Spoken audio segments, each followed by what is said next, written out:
Yung LCD babe, nakakaiyak. Gusto kong maiyak. Yung 4,000 ko, naging 600 lang. Grabe. Sobrang sulit talaga. Tingnan nyo. Oh, tingnan nyo.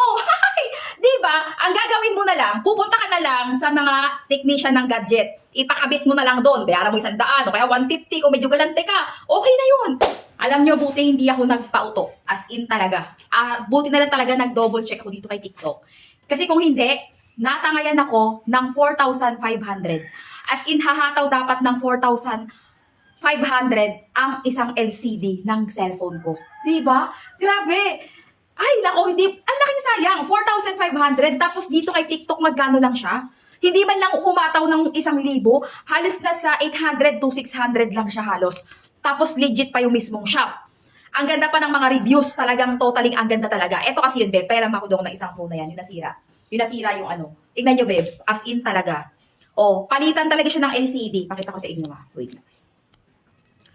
Palitan na talaga siya ng LCD. Ayan o, yung pinaka-LCD niya papalitan na talaga. Basag na talaga siya. Ayan o. Hindi lang siya basta sa glass lang, LCD mismo. So, nagpunta ako sa mismong service center ng brand na to. 4,500!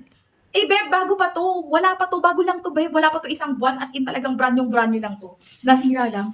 Tapos, buti na lang talaga. Complete inclusion na siya. Once na mag-check out kayo sa kanila ng mga LCD. Kung may mga problema kayo sa LCD nyo, especially kung ang cellphone nyo luma na kailangan ng palitan ng LCD. Relate ako sa mga gadget natin na tanggal na yung takip ng LCD. Yung pinipilit mo na lang pakapitin para kumapit. Ayan, relate ako dyan. Palitan mo na, babe. Hindi ka hahataw ng 1,000, promise. Nasa 600 plus lang to 800 plus, depende sa unit. Ayan yung shop, i-click mo yan. Once na mag-check out kayo, sobrang safe na safe. Ang kapal ng kanyang packaging. Nakabubble wrap pa to, hindi lang totally at all na ganito. Ganyan siya, first. Tapos nakabubble wrap na mais at nakabox pa yan. Tapos may palibre na ganito, glue to glue. Tapos may panlinis na. Ito yung mga accessories na pang bukas ng phone. May libre pa siyang LCD. O diba? Ay, may libre pa siyang, dito LCD. May libre pa siyang screen protector.